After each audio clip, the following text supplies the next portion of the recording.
Salam, damai sejahtera untuk kita semua. Perkenalkan, saya Suster Afra CB. Nah, hari ini kita akan mendalami bersama iman kita. Saat ini kita sedang memasuki masa Advent. Masa Advent sendiri merupakan salah satu dari 5 masa dalam gereja Katolik. Yakni pertama ada masa Advent, ada masa Natal, kemudian masa Prapaskah, masa Paskah, dan masa biasa. Nah, pada kesempatan hari ini kita mau bersama-sama mendalami apa itu Advent, lalu bagaimana sejarahnya, liturginya bagaimana, dan juga tradisinya dalam gereja Katolik seperti apa. Kita lanjutkan yang pertama, masa Advent. Advent berasal dari bahasa Latin adventus yang berarti kedatangan. Nah, dari pengertian ini kita dapat mengerti tujuan dari masa Advent, yaitu kedatangan Yesus Kristus. Kedatangan Yesus ini sebenarnya mencakup 3 hal. Yang pertama, peringatan akan Yesus Kristus yang dulu datang dan lahir di kandang Bethlehem. Kemudian yang kedua, peringatan kedatangan Yesus di dalam gereja saat ini. Kemudian yang ketiga, kedatangan Yesus Kristus kedua kalinya yang akan kita alami di akhir zaman. Jadi, masa Advent ini harus dipahami secara utuh dan menyeluruh, yaitu dari dulu, sekarang, dan yang akan datang. Dari dulu Yesus telah lahir di kandang Bethlehem. Kemudian Yesus masih akan terus bersama dengan gereja sampai dengan saat ini. Kemudian juga Yesus akan menyertai kita sampai dengan akhir zaman. Lalu yang kedua, bagaimana sejarahnya? Nah, sejarahnya itu sebenarnya cukup panjang. Masa Advent ini pertama kali diperkenalkan oleh Paus Gelasius pertama pada abad yang keempat. Paus ini menerapkan liturgi Advent pada saat itu ada 5 minggu. Lalu pada abad kelima, yakni pada masa Paus Gregorius Agung, nah pada masa ini itu doa-doa kemudian liturgi mulai diperkenalkan dan dibuat secara lebih utuh. Lalu pada abad ke-9, gereja menetapkan bahwa minggu pertama Advent merupakan awal penanggalan liturgi gereja. Nah, kemudian di abad yang ke-7, Paus Gregorius ke-7 mengubah jumlah masa Advent yang tadi kan ada 5 minggu, kemudian diganti menjadi 4 minggu. Dan sampai dengan hari ini, masa Advent itu berlangsung selama 4 minggu, di mana masa Advent ini dimulai setelah Hari Raya Kristus Raja Semesta Alam. Lalu mari kita coba lihat dan simak bagaimana gereja mulai memahami dan juga mengerti masa Advent ini. Dalam Katekismus Gereja Katolik nomor 524 dinyatakan bahwa dalam perayaan Advent, gereja menghidupi kembali penantian akan Mesias.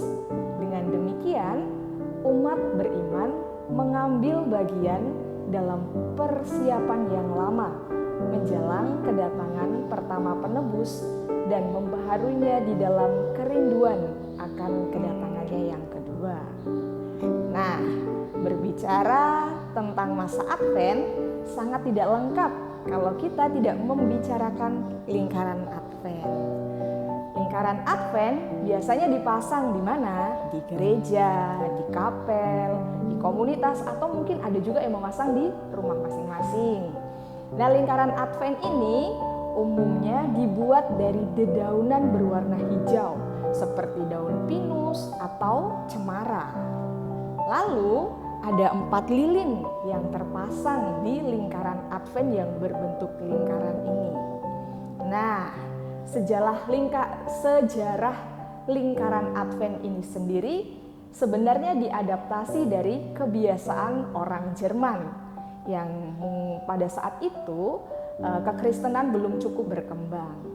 Nah, di mana orang-orang Jerman dahulu menggunakan lingkaran yang dihiasi dengan dedaunan hijau, kemudian diberi lilin di atasnya sebagai apa? Sebagai lambang sebuah pengharapan agar musim dingin lekas berlalu.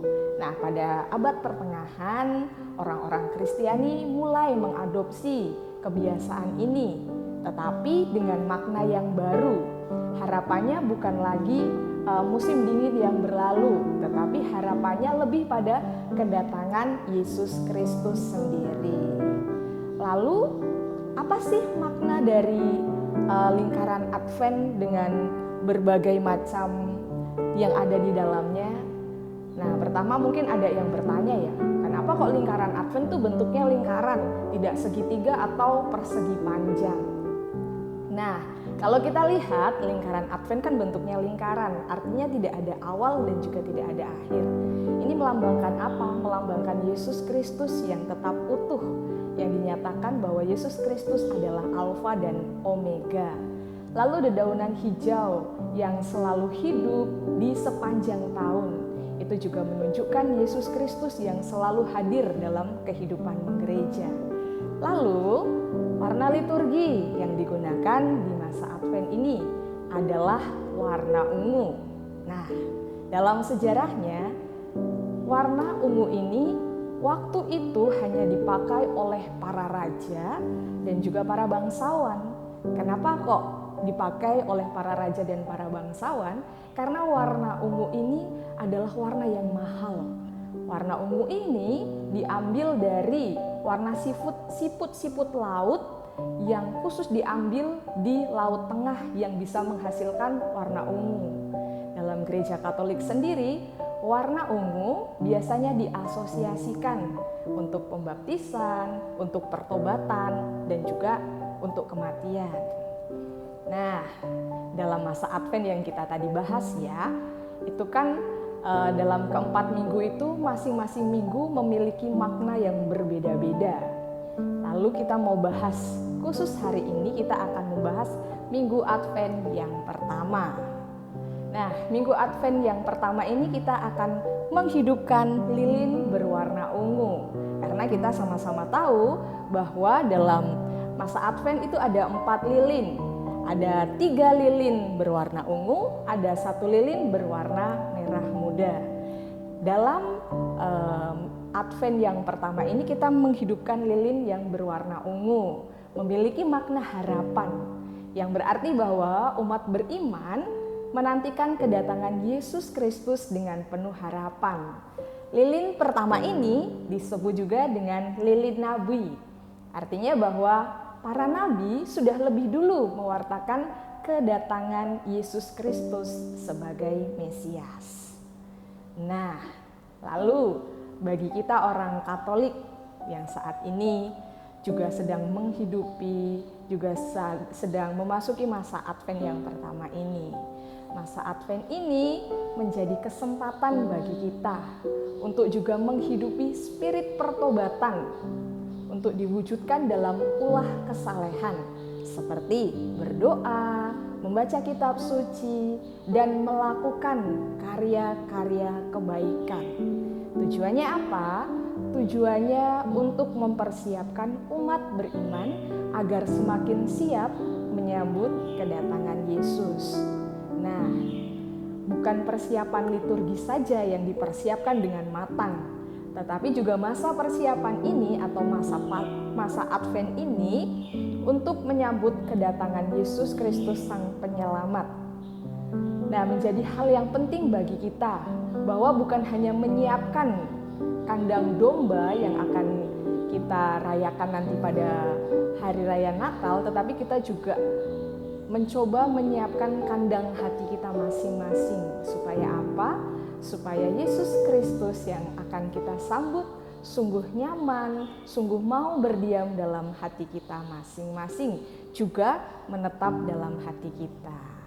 Nah, Bapak Ibu, teman-teman muda, anak-anak sekalian, demikian pembahasan serba-serbi masa Advent, khususnya masa Advent yang pertama ini.